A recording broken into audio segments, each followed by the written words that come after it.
to talk with you about sales and best practices. I'll let Chris introduce himself, and I hope you enjoy. Thank you. Okay, coolio. So, hey, okay, so today we're going to talk a little bit about startup sales. We could talk about a lot of different things about startup sales. How do I price my stuff, for example? That would be a topic we could spend an hour on, right? How do I do that?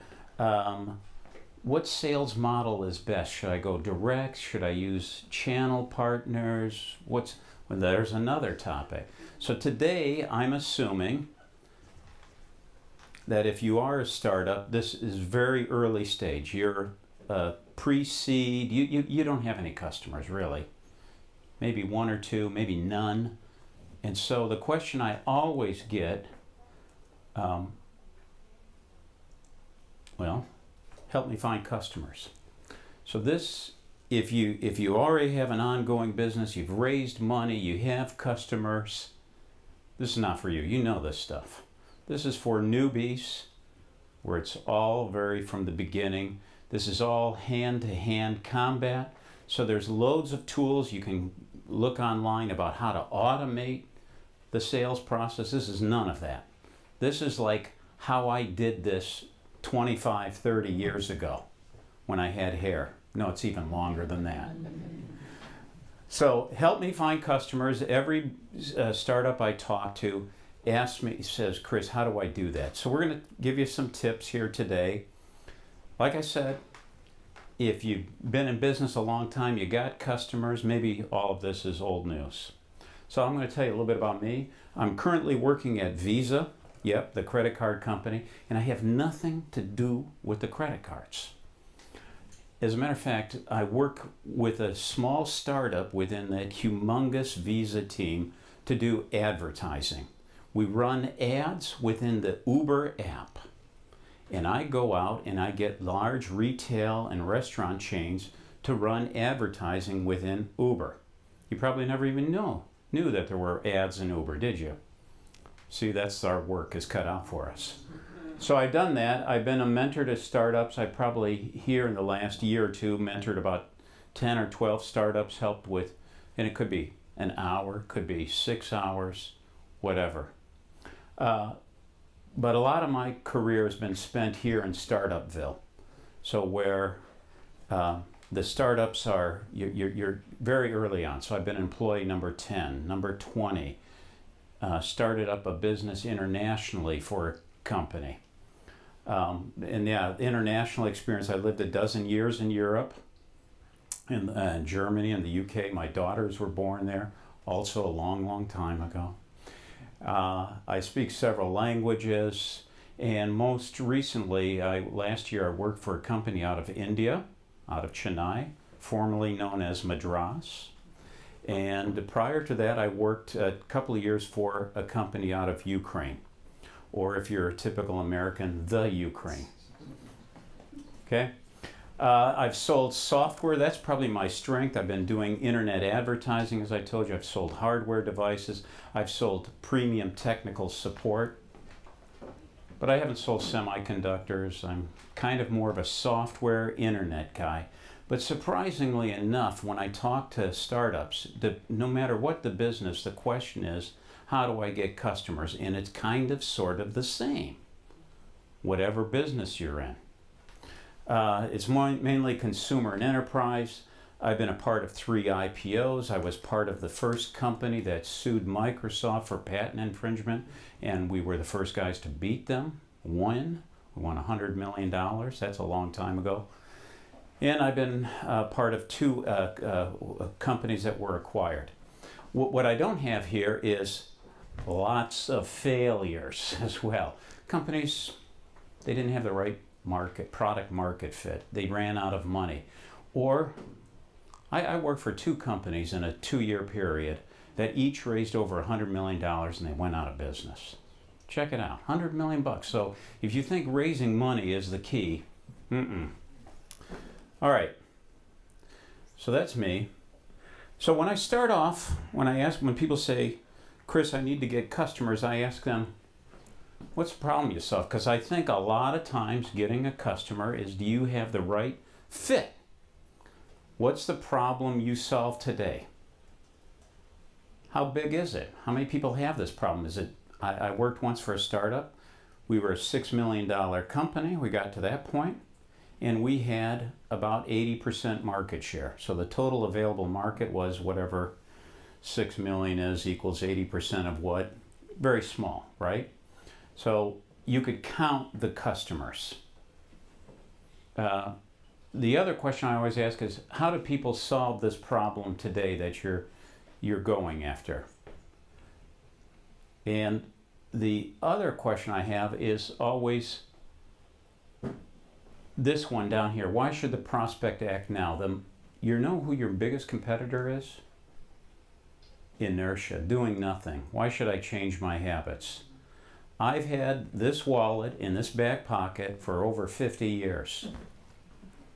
Now you could maybe want to sell me one of those fancy belly packs. Remember when they were big, right? You put those on there and I could sell you that. It's safer when you go to a music festival or you're in a crowded place or whatever. And it's funny, when I travel to Europe, I still see Americans wearing those. No European wears them, but Americans do because they're worried about pickpockets. And but guess what? Those things never took off. There just wasn't enough benefit in having those fanny packs to carrying my wallet in my back right pocket like I always have. So what is it that you got today that makes me want to change my behavior? Because that's your biggest competitor, is inertia. One thing, I was at an event. I think we met there, Aziz. A venture capitalist said, you've heard of the 30-second pitch, right? Elevator pitch, right? The 30-second elevator pitch. We're here in Silicon Valley. Tell me how many elevators take 30 seconds here. Not many, right? You have to go to the Salesforce Tower for that. So I always try to imagine it, how can I make it snappier in 10 seconds? The other way to think of it is, when I'm going to email somebody, I got that space right on his phone, right there. That's all the space I got to communicate the message. People wake up. I bet every one of you does this. Within 10 minutes of waking up, you look at your phone. Some of you even have them next to you in your bed, and you look at it, and that's the message you're going to read. So what are you going to give across to that prospect in that period of time? That's all you got. And the other question I always ask, I'm just trying to provoke thought here, is how's my life different the day after I use your product? How does my life suck now without you? And how much better am I tomorrow after I use your product? Do I grow 6 inches taller? Do I regain that hair? Do I get $1,000 in my pocket? So I'm bringing this up. Does any of this have to do with sales? Well, yeah, because it's product positioning. It's your value proposition. What is it that makes people want to talk to you? Not even buy from you. Am I speaking too quickly? No. Okay. So, for all of you who didn't grow up in America, there's a few of you, you may not be familiar with this phrase in American English: tall, dark, and handsome. That's what all women want. They want tall, dark, and handsome men. So the way to think of this is who's your target market? Are they tall, dark, and handsome, or do they look like me? Right? What characteristics do those customers have that you solve that problem? And of those customers, what's the title of those decision makers in those companies? And then I ask, who else is involved? So, every time I talk to somebody, I get a customer on the line. The last few days I've talked to the Men's Warehouse. Ever heard of them? Right? Those are the kind of guys I talk to. The big retail chains, they got 1,000 stores. And I always start talking with somebody. With Rock, for example. But then Rock always says to me, I got to talk to somebody else in the company, right? It's my VP, manager, director. So I always ask, who else? So you love us, Rock, but who else has to love me to help us work together? And the reason I bring this up is I'm going to tell you a story about a sales rep that worked for me, 18, 20 years ago. She calls me up. She's based in our Chicago office, and she calls me up and says, Chris, last night I went to a networking event and I met the guy in charge of what we sell, or buy in his case, at United Airlines. That's their headquarters, United Airlines in Chicago. And he said he wanted to talk with us, that we could do a lot of business together. I say, okay, let's call her Susie. I can't remember her name now. So Susie says, I think we can get a deal here with United Airlines. And every week on my calls with her, she tells me, I ask her, well, what's happening? And Susie says, I can't get a hold of Joe. See, these names are old-fashioned names, right? So let's make it Alyssa and whatever. So Susie, my sales rep, says, I can't get anywhere. Then I asked her, and this goes on for weeks. She can't get back in there, and I asked her a simple question. Susie, in the house you grew up in, how many doors are there? How many windows do you have? And I told her, in my house, I got 6 doors and 19 windows. The reason I brought this up was there's more than one way to get into an account, just like there's more than one way to get into my house, right? So a lot of times you get stuck on, I talked to Rock, he's the guy, he's the VP of XYZ in the company, I need to work with him. But actually, Rock might not be the right person. It might be that guy way back there, Chris, that you never knew. And he doesn't have the title. He's not even in that department. So that's why I bring this up, is who else could be involved in your target market? So now comes, how do we find them? This is always a question, right? So I know I'm looking for, in my business where I work at Visa, the VP of Customer Acquisition. There aren't many people with that title. They're called VP of Growth, CMO. There's about a half a dozen titles. Online, e-commerce. So how do I find them? Well, you got to pay for this. I was member 13,652, I believe, of LinkedIn. I didn't even have hair then. That's how long ago it was. But you're going to have to get a LinkedIn. You're going to have to pay for this. $60 a month. We'll take care of it. So you're going to have to find these people. So we're going to look for that person at the Men's Warehouse that we want to talk to with those type of titles. If I brought up the spreadsheet of those titles at Men's Warehouse, there's about a dozen of them. We don't know which one it is.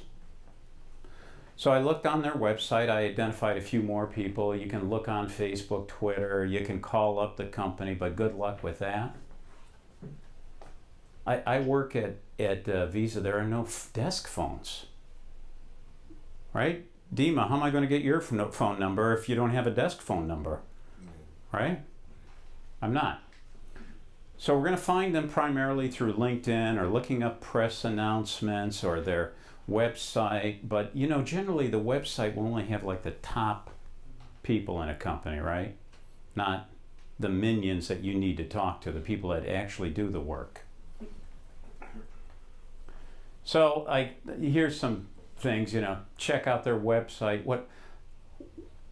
One thing, and I'm going to show you some examples, is what we're going to try to do is understand the business of the person we're going to talk to. We're going to understand the problems they have as a company. And how do we going to, because I'm going to show you some emails where the people that emailed me had no clue about what I do.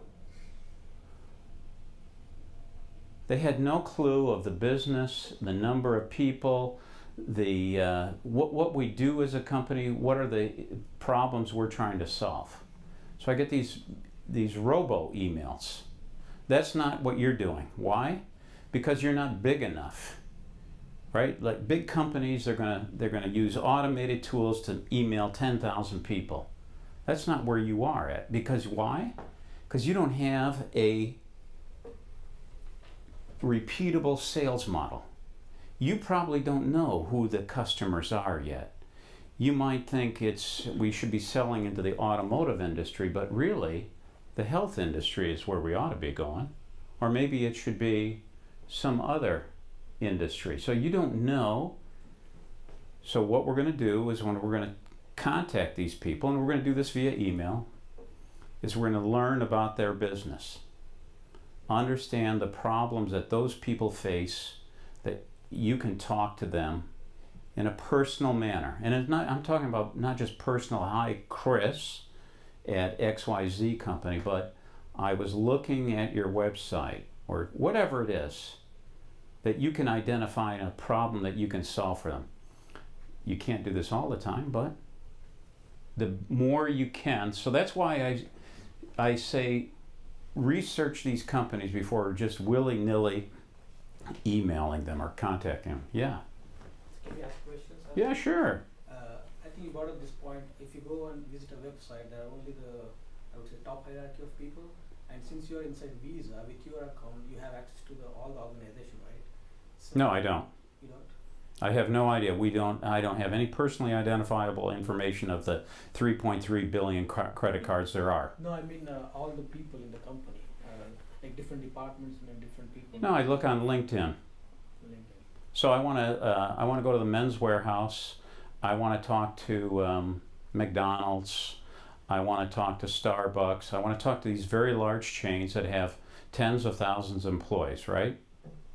So, actually, the question is, we get emails from all these marketing agencies who have a list of all the employees in the company, and they want to sell that list to us for some, subscription. So, is there any other thing where we can get access? Because how do they get access? And why are all these big corporations not exposing those, the Sure, list to other people? sure. We'll talk about that. But I personally use LinkedIn. I have in my business, what I'm doing, there's a website called Winmo, as in win more, Winmo, not to be confused with Google's Waymo. Oh, okay. Winmo shows me all marketing people at a company. But not every company, but most companies, right? If I want to know who the top marketing guys are at McDonald's, I can use this tool called Winmo. Is it W-I-N-M-O? W-I-N-M-O. I think the subscription, and you probably want to do this right away, is $10,000 a year. So even there, even at Winmo, they don't have the people I'm looking for generally. They got the CMO, but that person that's called Director of Growth or Director of E-commerce or Online Manager or Social Media Manager, these are the Affiliate Manager. These are people I can't get them. The only way I can do is via LinkedIn. And yeah, I have used these services. I bought lists in the past. So those people get the names from LinkedIn, or is there any other basic source from where we? I don't know how they get them. There's like last year I bought 5,000 contacts at school districts that had a certain size. That I remember my tall, dark, and handsome. I had a certain certain criteria. Give me school districts that have fewer than 1,000 people in rural areas, 1,000 students in rural areas. That's what I did. No, I chose certain states. Like I didn't want Florida. That's another topic. But yeah, you can find list brokers. That list broker happened to be very good. So if you're in a vertical, like I was in K through 12 education. I wanted people at school districts. How those guys got those names, I don't know, but they were pretty accurate. Can you share I don't have it in my head. I could look that up, but yeah. Yeah, I'll make it quick because I'm sure you want to move forward. But a couple things I wanted to mention because I've gone through the same issue. Like one thing was a question. So using LinkedIn, of course, it's very difficult to get email addresses. So I guess you're using. We're going to talk about that. All right. Second thing I'd mention for everybody here that is interested in getting contacts, there's a company, it's owned by Salesforce called data.com. It's kind of hard to find, but if you can go in there, they have like a free service that if you add a contact, you can get points which you then can redeem for getting a contact. And sometimes they have also not only email addresses, but also phone numbers there for hundreds of thousands of people. Right. I guess I'm old-fashioned because I need to look at this. Well, like we have at Visa, we hired a team in India to go find these people at these types of companies that I just mentioned. Macy's. Think of any large retailer that you find in a mall, Home Depot, Lowe's, Target, all of this. And they were crap. I did way better job than these guys did. So we'll get to that So what I'm trying to stress here is, can you find a particular thing? McDonald's is getting rid of some burgers or something. Remember they were building these burgers you could have, so they're getting rid of it. So maybe you got a problem, that you got a solution to a problem they've got. Right? Is there something you can find out about the company that you can address that problem? So how we're going to contact them, I'm going to tell you email. Today to call, guys, first to try to get their numbers, but there are companies now that are using tools, but you're not there yet because you don't have a repeatable sales model. There are companies that do this. They just dial for dollars. They automatic dialing. A friend of mine, she works at a major security software company. She sat by the phone, just had her headset on, and this company would dial like 500 dials an hour. She wasn't doing it. They had a company in India automating the phone calls. And, about 2% of the time they would get someone would pick up. And she would go, "Hi, this is Sam with XYZ company." They didn't know that it wasn't her doing the actual dialing. But it's that low. Some people believe in contacting via LinkedIn. I think that sucks. Because unless you're a sales and marketing person, you don't use LinkedIn. Right? If you're an accountant, why would you ever use LinkedIn? You signed up because everybody kind of pressured you to do this or told you to do it. It was a cool thing if you're looking for a job, but accountants don't use this, engineers don't use it. So LinkedIn is a good way to find the name, but you're going to contact them directly, not through LinkedIn, because they don't answer. And the people put their Gmail, Yahoo, whatever. Is Hotmail still around? Yeah. Okay. I have contacted people via Twitter, but they got to be active Twitter users, which I'm not. So you could try to contact me via Twitter. Tomorrow, I'm going to do this with a company that has not responded to my multiple emails, and I'm going to just text the guy. I found this effective. Skype, you can find people on Skype, but I found most Americans that, any of you use Skype? Visa uses Skype for business. That kind of is like Zoom or WebEx or whatever, but phone, I said, but I doubt it because you can't get their numbers. Sometimes you can contact them by mail. That's kind of the good old-fashioned way. So the gentleman back there asked me, well, how do I get a hold of these people? Well, how do I figure out the email? Well, there are tools out there. One that you might want to look at is Rover. And then we'll talk about a few others. But Rover was a Chrome extension. I don't know what it is now. And you can get 100 email, 100 contact, not 100 contacts, 100 companies and figure out their email. That would be one way. But you know what? It isn't that hard. So you work for a company, this Ukrainian company. These are the colors of Ukraine, by the way.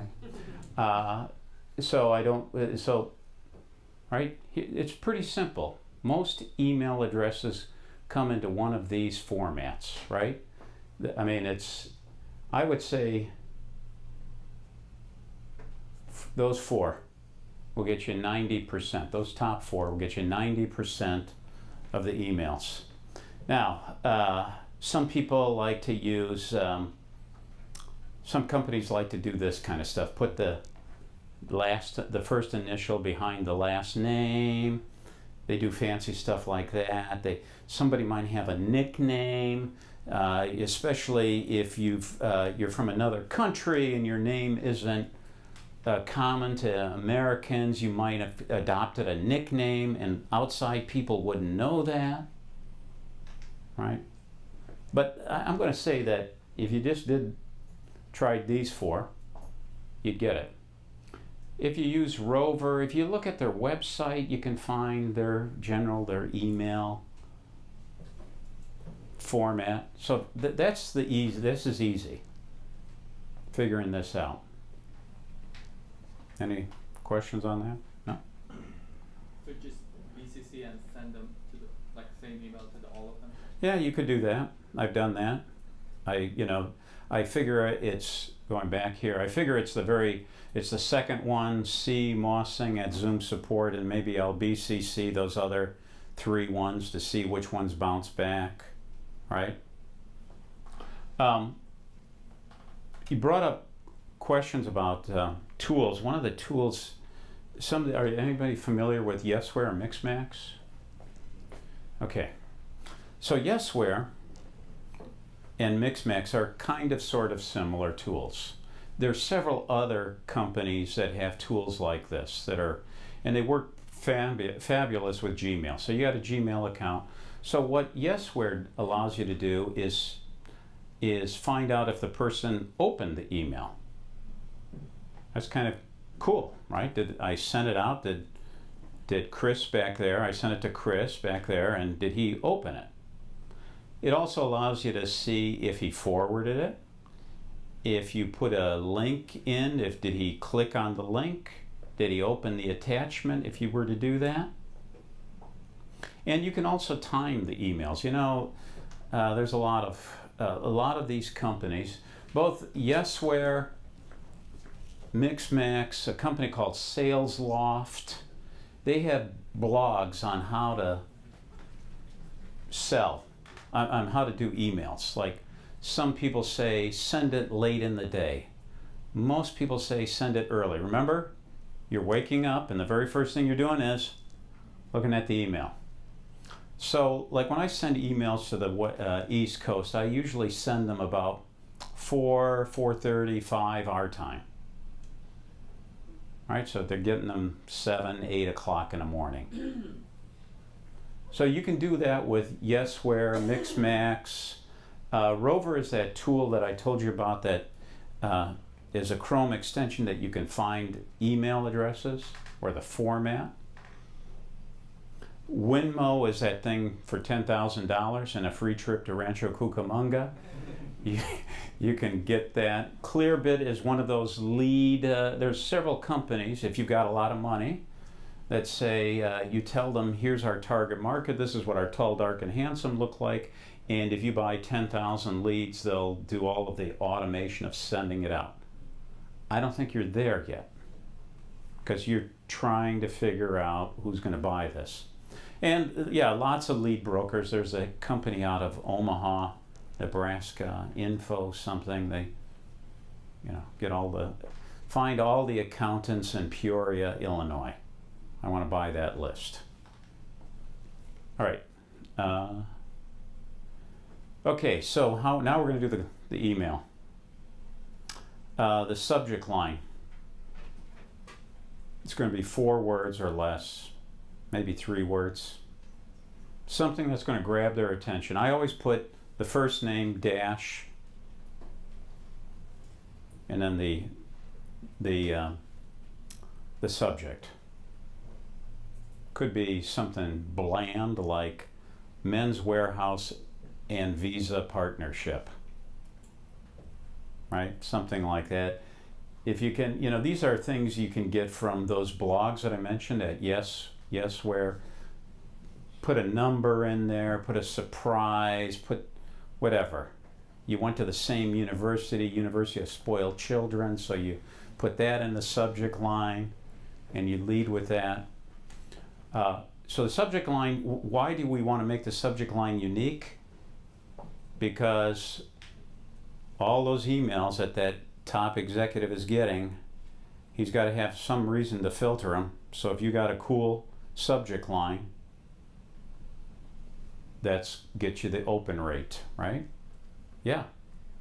Two things. One, I've heard someone else talk about this too, but do people generally open things that are like that kind of could be seen as spammy? Because well, yeah. So you can't be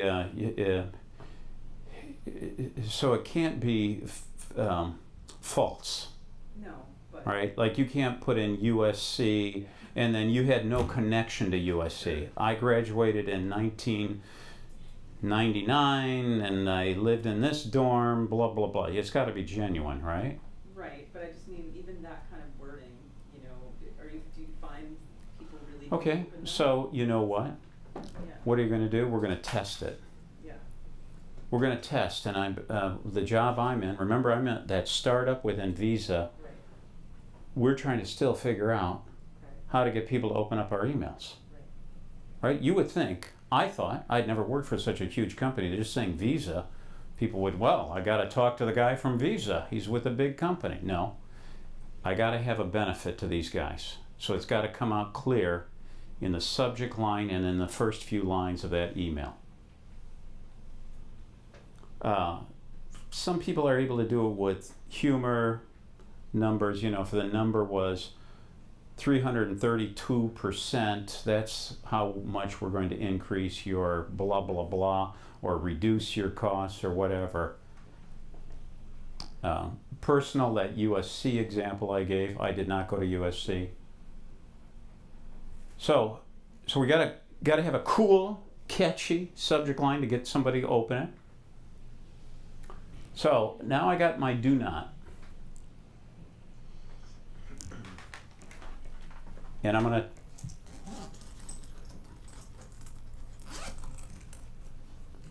we got this much space, right? It's all the space we got. We gotta get them. We got to hook them with the subject line to then click on it to open it or tap on it to open it up.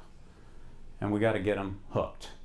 So you may be used to doing things like, I'm Chris Mossing with the Visa Commerce Network. No kidding. I could see that in your signature, right? We're going to try to get this down to 60 words or less because that's all the space you got there. We're going to try to hook you. And so that means my goal is to get you to open this, and eventually, what's my next goal? To get you to do a call with me. That's why I'm not going to send you an attachment. Here's my brochure, here's my PDF, here's my presentation. That only eliminates you. Right? Have you ever done this? Can you send me your brochure? I got to talk to my wife first. Right? I got to talk to my wife about this. Then I ask, well, okay, Rock, you got to talk with your wife. What will she say? And what impact would she have on the decision-making process? And they go, okay. So don't provide a video. Don't embed a link. Sounds pretty... Now, sometimes I do put a link in, but not often. Almost never.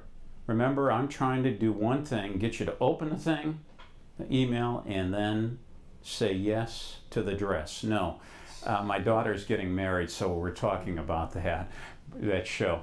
So, and never ask a question that could be answered with a no. Can you talk with me next Tuesday? No. What time on Tuesday are you available? All right, so never, huh? No. No. Yeah. Does this change with the follow-up email? Like they didn't open up the first email or the second email? Yeah, okay, we're going to talk, that's a good point. So we're going to get to that as well. Because I'm going to tell you this, remember I work for Visa, they don't respond to most of my emails. Right? All this stuff that I'm telling you is not like some magic potion that will make people open and respond to you. This is called persistence. We'll get to that. So make the email subject line cool, keep it this length, and I'm going to give you some emails that suck. And who can find the question that could be answered with a no? Do you have 15 minutes available? There you go, right? Yeah. No. Is there anything personal in here No. besides my name? No. I think that Nothing. hope you learn, which means that you've done some transaction before. No. I just, you get this, right? There's clickbait. Everybody understand what clickbait is on the internet? You know, click here to get the latest report or ebook on sales email best practices. And I thought, really, this is your best practice? Okay, so there's nothing. He would love to talk with me, but I don't know if I would love to talk with him. So there's no benefit to me, no compelling reason. Remember, inertia. I'm not going to move. I'm not going to get that damn belly pack. You could give it to me. Example two. I worked for a company that had loads of videos on its website about the product. And that the name of the company was R&D 64. And then he goes on, and this email went on and on and on. I think it was War and Peace Part 2, this email. Once again, here's that, you know, I'm going to just throw all of it at you. I'm going to throw you all the links with all the customers we've ever worked with, and hope to God you're going to open them up and you're going to say, I got to talk to these guys. Nothing, right? And if he had done his homework, remember I told you the research, he would know we got videos already on this product. So if I were him, I would have researched it and I would have said, you know, your video, that one video sucks. We could make it better this way, and that way. Let's talk. One's good next Wednesday. Right? There was nothing personal about it, and it just went on and on. Here's a email. Do you think that fits on one of these? Right? You don't have to even read the details, but this person is selling two different products, this and that, and you don't get it. Like, what should I do? What do you want me to do after I read all of this? Yeah. How far should you go with what you're doing now sucks? Because you want to be respectful, right? Yeah. I have tried you suck, and that doesn't work. You know, somehow, you know, people become very defensive. So I would more put it in a positive frame. We can improve. And what we did is we've improved this for 48 other companies in the retail space. Something like that, such as blah, blah, blah. If you could cite an example, but maybe you're too early. You don't know, but you have a supposition that your product, if they were to implement it, would reduce their travel and entertainment costs by 33%. Right? You have to make a guess. So that's the benefit to you. We slash your travel and entertainment costs. But I would not, you know, your travel and entertainment policy is out of control. Let them tell you that. What I'm trying to get across with this is just too much. Yeah? Is it too broad to say what time are you available next week? instead of a specific day? No, I go, what time is good for you? Okay,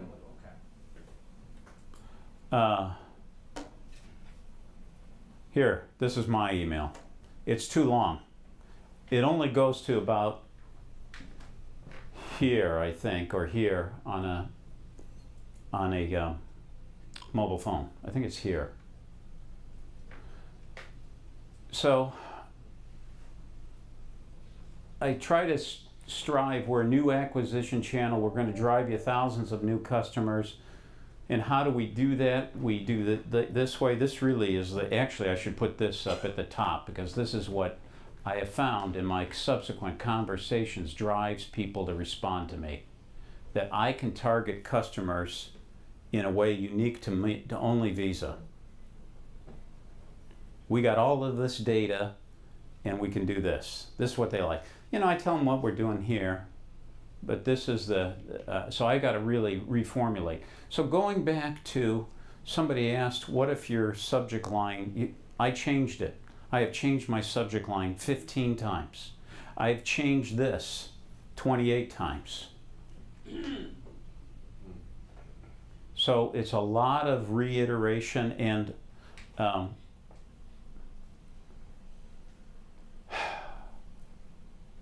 I'm trying to get to,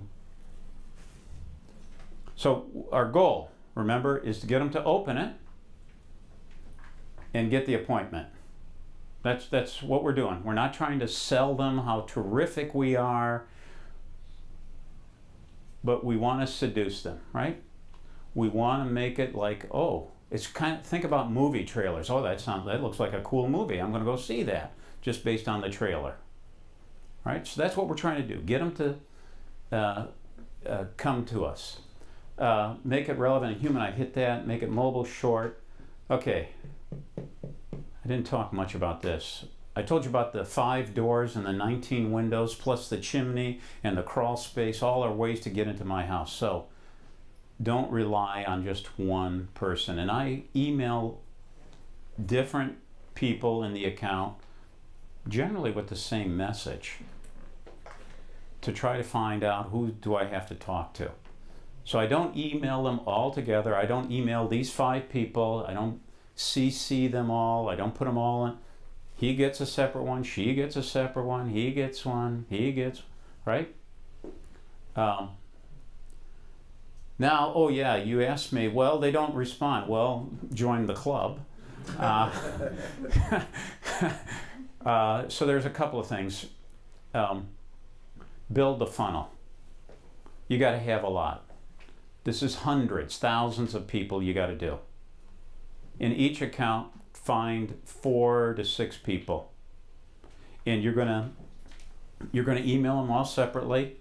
And what I do is I have a cadence. There's tools out there that can allow you, if you know, big companies like Cisco, Microsoft, they've got automated tools on how to change this. You know, email 1 goes out. If no response, send out email 2. If no response, then send out a different email, right?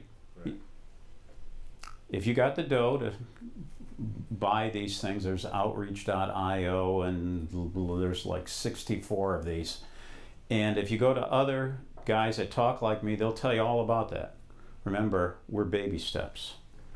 We're just starting out. So what I often do is I'll email multiple people in the same account with the same email. I might try a different subject line, and with Yesware, you can see which one gets a higher open rate. Yesware Mixmax, they'll say, so I sent out the email with one subject line and I saw that 42% opened. The other subject line, only 30% opened, right? Then next, often, and I have experienced this personally, a week later, 5 days, 6, 8, something like that, I send out that email. Now I forward it. You get a higher open rate. People open rate emails that say forward on it more often than just the first email. I don't know why, but they do. Here's that different message. Let's say you did this, it's all sucking, well, let's start anew. Try a different message. Try a different subject line. Maybe you got the wrong people in the account. Try that differently. So that's what I meant by find other contacts. So After how many attempts you think we have to look for someone else in that account? yeah, could be. You know, I remember I told you I go after all these marketing guys. At first I tried going after sales guys. Like, so the VP of stores is a common title in retailers. And I thought the thing I do is I drive foot traffic to stores. I thought those guys would love it. Nobody ever responded to me. Because what's happened is retailers really don't care if you walk in the store or go online, as long as you buy from them. Yeah. Is it fair enough to say all these methods that you are showing is for the so-called cold contacting? This is all cold. So if you have a warm introduction, I think Yeah, warm. success rate should be 100%. Is that your experience? Yeah, warm helps. I didn't know any of these people in the retail world. And there's other jobs where last summer I did consulting for a startup in the facial recognition business that was focused on events. Everybody's gone to a conference, right? And you've had to stand in line. You've registered online and then you got to stand for 20, 30 minutes to pick up your badge. What if I told you, you register online, you walk up and there's a camera there and it says, "Are you Chris Mossing?" And I go, "Yeah." Click, boom, you get your badge. Wouldn't that be cool? So I helped this company doing this facial recognition for events. I knew nothing about that business. I had no contacts. And there are a lot of people in that business. That's a huge business, event business, $80 billion business, right? So I'm assuming you have no contacts in the business that you're going after. Yeah, maybe you got a brother-in-law that works in the company, but this is, I don't know anybody. Okay. Oh, Yeah. So when you were talking about the companies that have automatic email Mm-hmm. software, that's not the same as CRMs, right? No. Okay. Just wanted to clarify. So, like this gentleman asked, I got a list. So here's what I did last year. Last fall, I had to go after school districts of a certain size in certain states. So I bought the list from a broker, and then I used, I think, Outreach.io or one of these, I'm blanking on it, and I uploaded the email, and I created a template, and I could, fill in the blanks, hi, fill in first name. I can help name a school district with your 400 kids, number of kids, right? I had a different field, and I could automate that. I could see the open rates, see the response. I could do a second, if that email didn't work, then do this, so on. But that's only because we had already sold to several hundred school districts in the U.S. So I knew what the tall, dark, and handsome would look like. They weren't school. It wasn't the L.A. Unified or Chicago. It had to be fewer than 1,000 kids. And guess what? All school districts in Florida have 50,000 or more kids. So that's why I didn't do Florida. All right. So going back, remember this is kind of a drag doing this. So the only way you can be successful, it's a 4-letter word, work. 4-letter word, work. You got to build a large funnel. You got to have a lot of these. You got to test the value proposition, and to make it easy for you, I just shared on my email what the value proposition is, the segmenting and targeting people by the way they spend. That I can get you customers of your competitors. That resonates. But think about a car. Is it the value of the car? It's a cheap car. It's the luxury. Is it the fuel economy, the environmental impact? What message that you have with your product or service resonates with customers? What do they want? I got the least expensive car. I got the most luxurious car. I got the fastest car. I got the best handling car. Right? So you're going to have to test this. And this goes back, contact many people, and this is the thing. You got to be persistent. You got to be a bulldog. And just keep on at it. Right? I don't have a magic pill. I've been waiting for that magic pill for this, that hair to come back. So a couple of things that people often ask me is, no one answered my email. Go back to this. Right? Go back. They didn't answer. They didn't respond. Here's one. A lot of people say, well, my product could be used with this vertical and that vertical and that vertical. I don't know which one. I don't have a magic thing. I worked for a company called Trial Pay, and we had one vertical we started off in. Over the next 2 years, I went to 16 more verticals. And I spent a lot of time talking to people in the online dating business, and that got me $50,000. And through happenstance, I found guys that were selling ebooks online, and that became my most profitable vertical.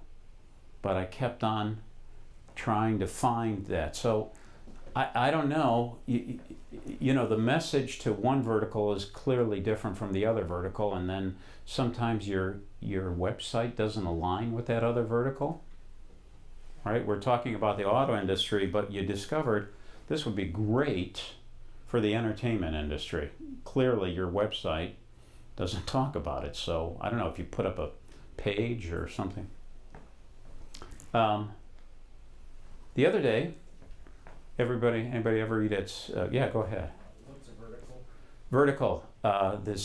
My product is excellent for the auto industry, for the restaurant industry, for the construction industry, for the oil and gas industry.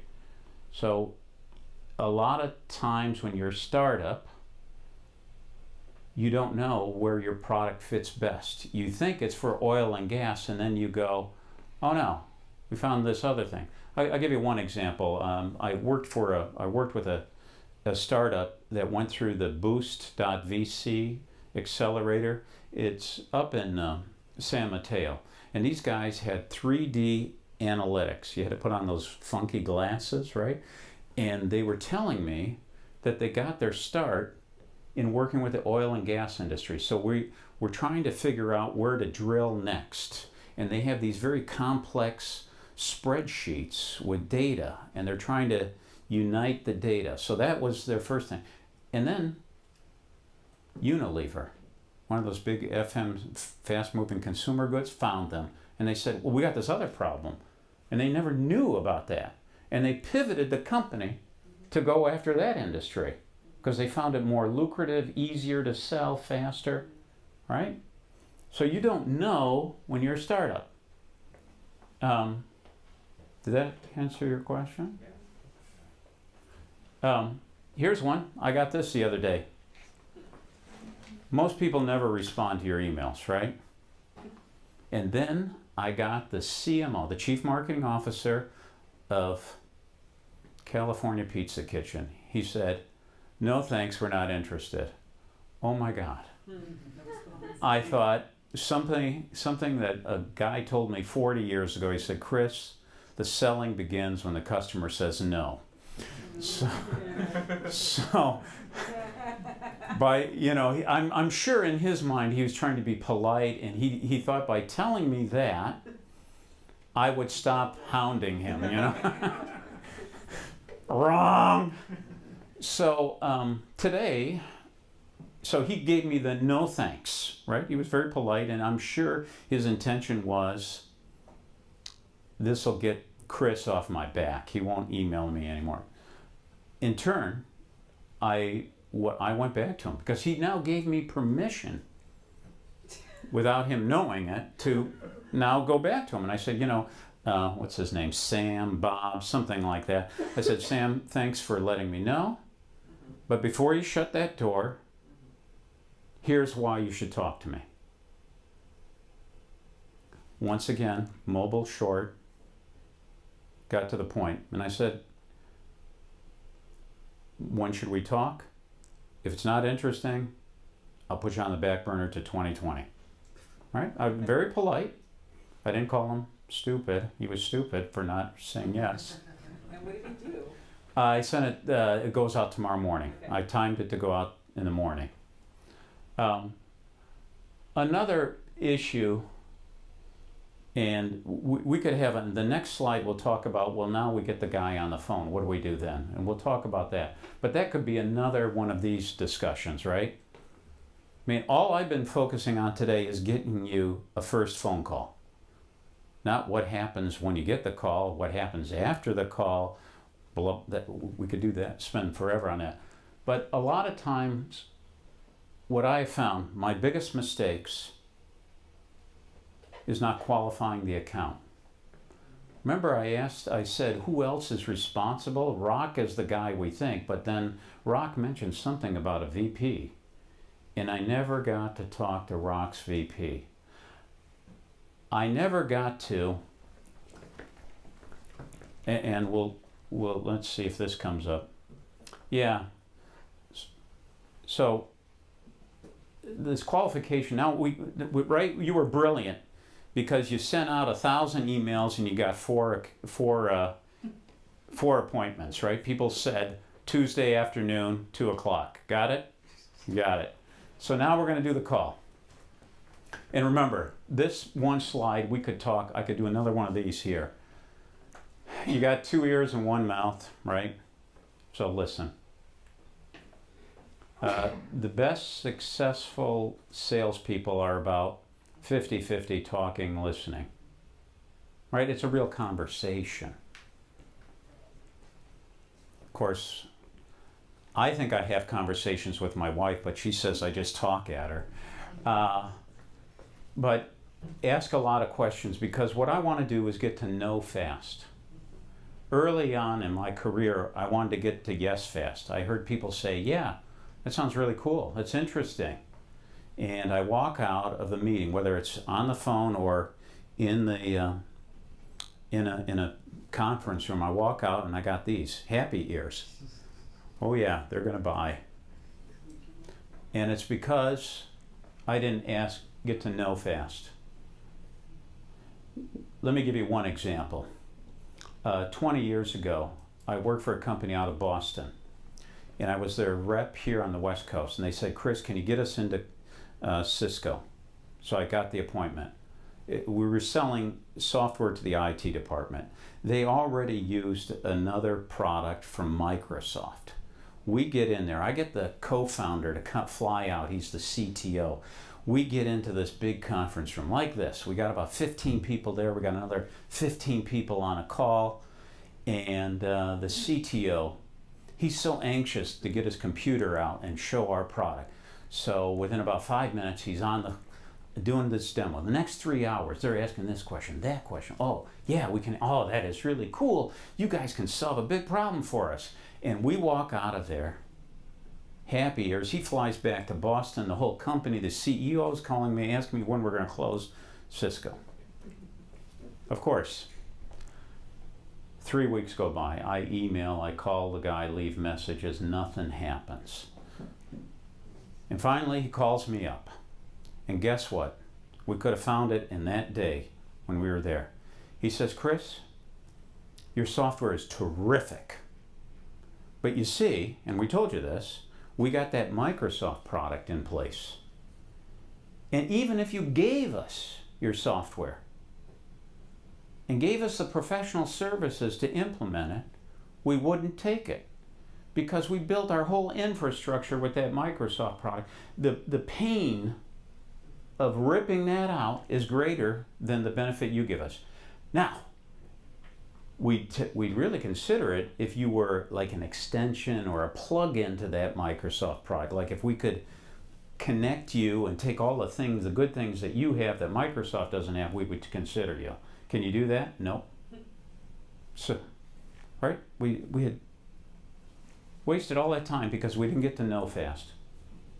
We didn't ask, does this solve a problem? How much value would this be to you?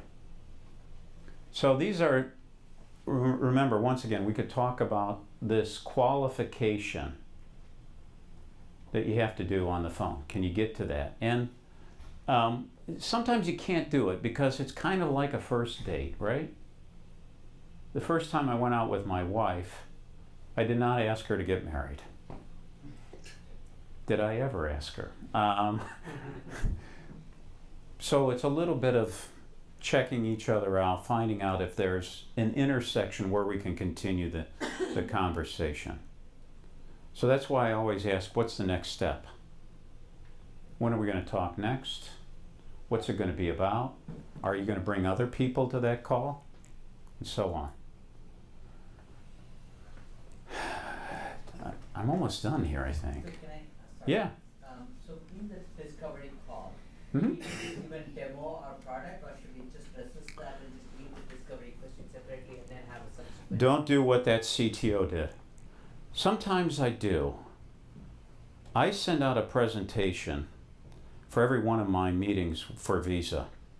I sometimes look at it. But remember, I'm trying to have a conversation with you. I want to find out. Let me tell you what we do. We're on Uber. We got this. It's a unique way for you to get affluent millennials to buy your product. Is that a target market for you? Is that? How do you do it today? Well, we use SEO, we use affiliate networks, da-da-da-da-da. Let me tell you how we're different from those guys. Then they ask me more questions. I tell them stuff. So think about the phone call as a conversation. As if I were calling you up and telling you about something. I went on a trip to Rome. Right? I'm not going to show you this slideshow. Nobody wants to see your vacation pictures anyways, right? Yeah. So if I get the right decision maker on the very first phone meeting, so my aim of the first phone meeting is to go on meeting, or I will get to just know fast. Well, what if he's in Miami, Florida? Are you going to get on a plane? So that's what I'm thinking. I mean, the aim of the first phone meeting for me in that case should be to get a know fast in the very first phone meeting. So think about it. This is a first date. I'm going to go have coffee with Maria here. I'm going to have coffee. We're going to find out if there's a connection, if there's something more we want to explore. Then maybe the next meeting is, going back to the business side now, is, you're talking to that decision maker. He does not make decisions alone. I got to get Dimitri and Maria in. We're going to have another call. And then as time progresses, maybe it is time to hop on a plane. So don't you think the right decision makers don't like to stretch it too long? Because when I actually have a chance to speak to the right decision maker, and if we connect, then we want to make the decision faster. What's the biggest competitor? Inertia. I don't want to make a decision. That could be risky. It could be risky for me to rip out Microsoft and put your startup software in. I don't want to make a mistake. I don't want to lose my job. Things are great. Life is good. The economy is booming. What else do we need? Right? So think about, heck, it's hard enough to get a phone call. No, it's rare to get someone to come to say, yeah, come on by and meet us.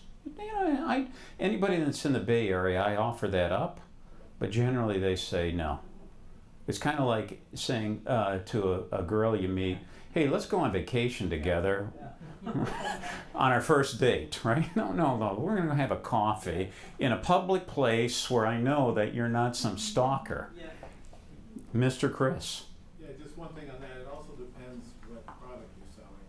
What the price point is, how long the sales evaluation cycle is. I'm involved with a product right now that's sold to larger businesses and such.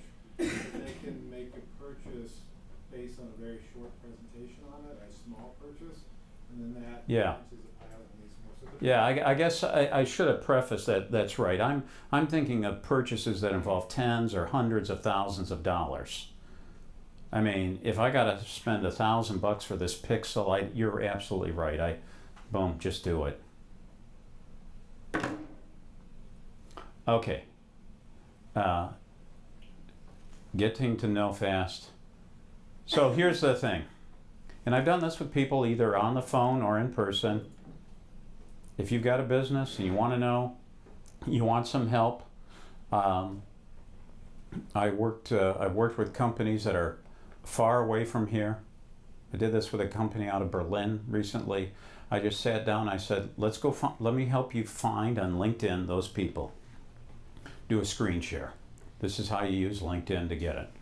And then I say, I want you, for your homework, put together an email to those people with send me some of those emails. Send me 3 different emails with different subjects, right?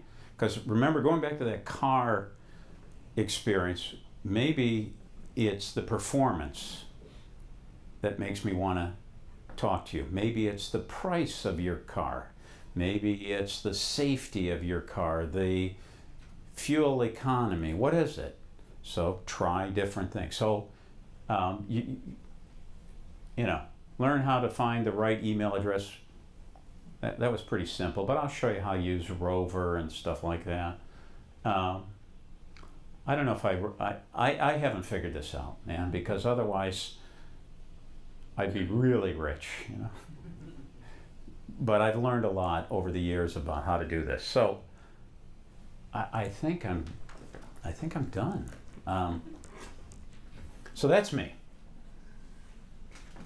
There's not a website. I never got around to doing a sales ignition website. I'm so lazy. Inertia. I you know, because I keep on finding working with startups without having to do that. Right? I go, you know, one of these days I'm going to do it, but I think, what content could I put on there? Yes, sir. One thing I just thought I'd mention, because I went through this process myself, just like you have. But one thing you didn't touch on, which I think is becoming more and more important nowadays, is the fact that some of the points that you mentioned, is one of the worst things that can happen is if you start getting marked as spam, that can affect all of your open rates, your whole domain, everything. That's true. As a matter of fact, it's funny you mention that, because I was talking to some colleagues today about that. A lot of people use certain spam filters, like take Barracuda. And if you're, you know, a lot of companies, particularly mid-sized companies, use Barracuda as a spam filter. And if this guy, that woman, all mark my emails they're all at different companies as a spammer, then that goes into Barracuda's database, I think. And now I'm marked as a spammer. Well, even more prevalent might be, I think Google does that as well. And, Good, yeah. Because I've sent emails within our organization, people have emailed to our CEO, and he's like, oh, I didn't find your email, it was in my spam box. Yeah. And so It can. that's why you got to be really careful with. I think some of the mistakes that we made, or some of the things that you pointed out, at some point we tried using attachments. At some point we tried using links. Now we're getting away from both of those things. Like You can, if you just looked at how to avoid spam, like don't use the word free, right? That's straight away. You know, there's like free something that Google's marks that as spam. There's certain words that you have. Yes, Mr. Chris. So it's not only, so it's a great point, it's not only being marked as spam, if you get too many bounce backs for old email addresses and the person's not there anymore, it kicks back because that email box doesn't exist, and related things to that, then that also will give you the higher likelihood of being shut down Yeah. by email providers and such. So you just, third-party broker list, you gotta be really, really careful. Yeah, so you have more experience than I do. I've only done it a couple of times. That's why, for me, unless you've got, you know, this is our market, these are the tall, dark, and handsome, this is the message that resonates, we've got a repeatable sales model, this works. Right now we're talking hand-to-hand combat. to get these appointments, particularly because no one knows about you or cares about you. Sorry.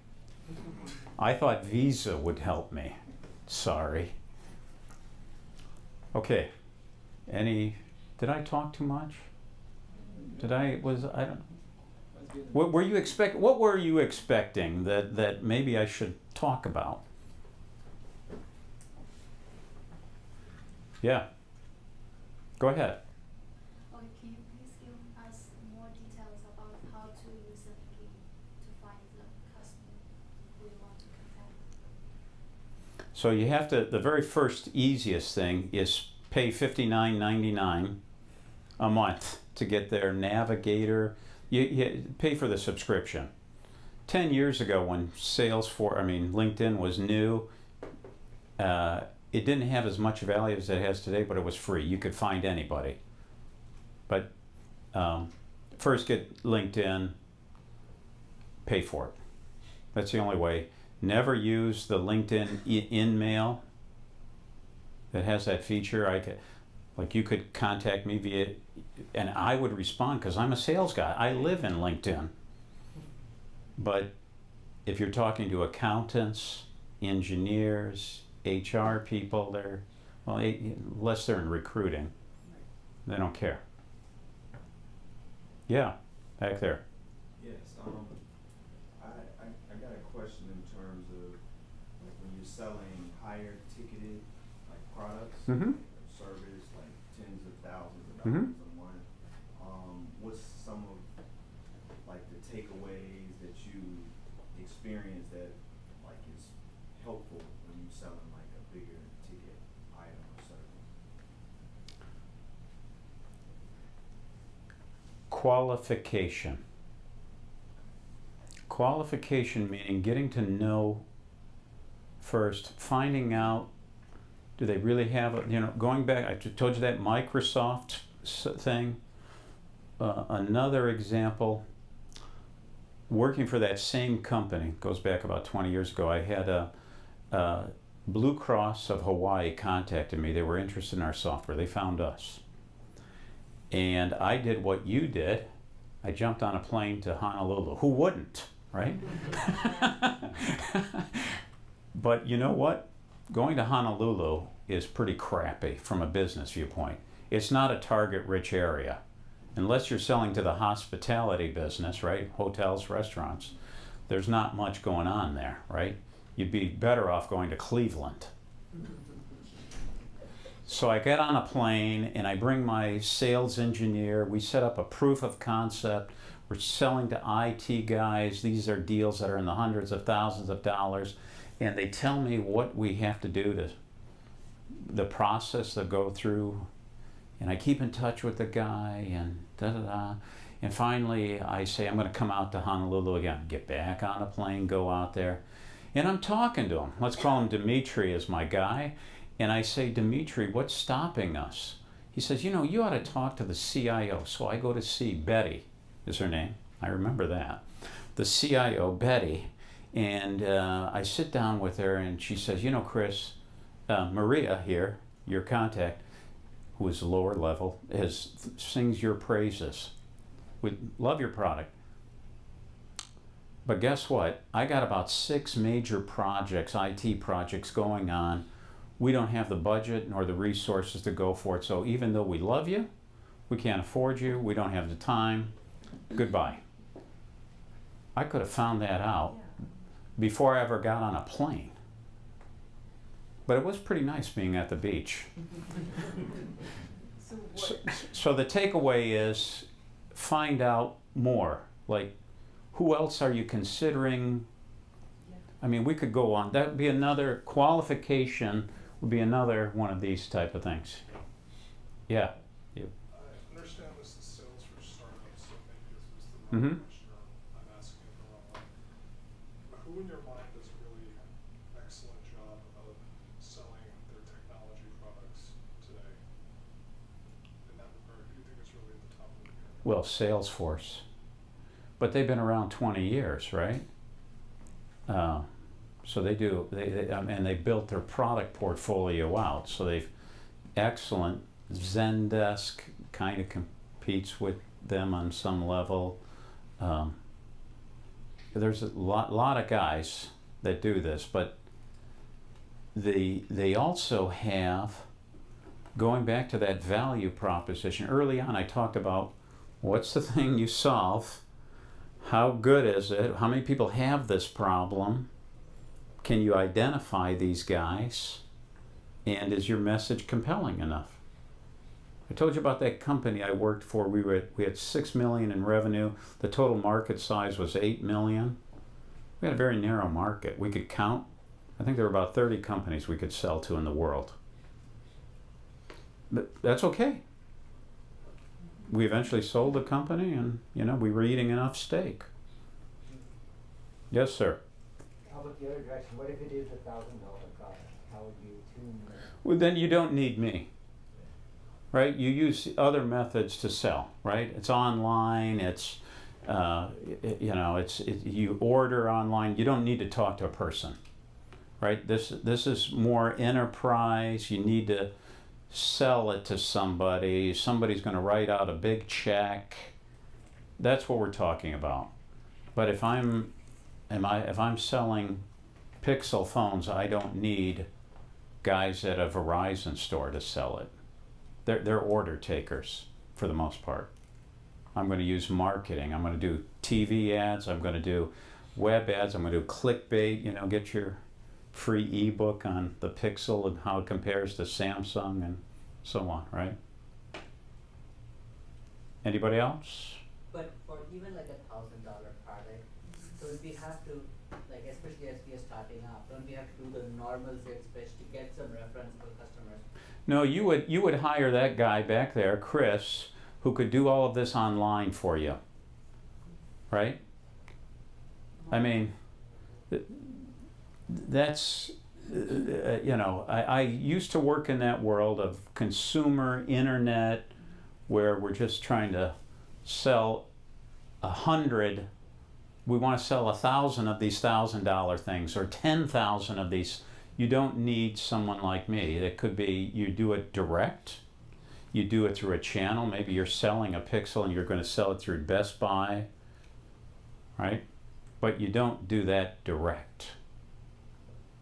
But not everything which we sell to enterprise is expensive. You'll be able to sell a small tool to an enterprise, right? And it's still a B2B sale, but it's still a $1,000 tool that they can use. Let's say. Okay, I'll give you one example. In 2003, 2004, I worked for a company that was in the Wi-Fi security space. We had a software. We used this software as kind of clickbait, meaning you had to pay for it. I forget what it was, $100, $200, and we got thousands of people to pay for this. And the typical guy was an IT guy at a enterprise. But we used that to get them to eventually buy the server product, which costs tens of thousands of dollars. So kind of ponying up a few $100 was just a way to qualify, to make sure that we got the right guys. But we would get people, we'd seed those products, and then people would say, I love this product so much. You have a server that would go with the clients? Oh yeah. That's when they needed me. I don't know if that answers your question. I want to paraphrase that question. So what's the minimum deal you usually get involved with before qualifying the customer? So I'm used to doing deals in the tens, hundreds of thousands of dollars. I've done a couple $1 million deals, but we could also, that was another presentation, sales strategy. How do you go to market with this? Do you find partners? Do you find resellers? Do you sell it directly? I'm talking about direct sales. You're selling something that's kind of expensive. Yes, Chris? Yeah, so you have to factor that into your financials as a business. If you have to use a salesperson's time to sell a $500 product, then you may not have a business there. But I will say, if it's early on in your startup, you may want to do that because you do want to get those initial customers. You want to show traction, and you're going to learn a lot. As you said, in terms of use your ears. Every conversation you have is gonna be something you learn, you can put on your website, you can put in your promotional materials, your sales pitch. You'll learn what sales enablement tools do you need. If it's bigger, what do you need to learn to move them across the funnel and so on. But you really have to look at your financials, and again, if it's I tell startups, any founder, you have to go get your first 5 sales, 10 sales. You have to learn about that business. You have to learn. I was at a startup the other day that makes a unique vending machine. These guys did not come out of that business. They've gone out, talked to customers, they've installed these vending machines, they've repaired them, they've learned all of that. And in the process, they learned about the whole vending machine industry. They could not have hired me and outsourced that. They needed to learn that. As a founder, you need to know why people are buying your product. We didn't get into any of that. This is another qualification. What are you looking at, right? Okay. I told you about the free. Didn't I give you? I gave you that free deal. Look at that, free. You know, don't ever put that in an email.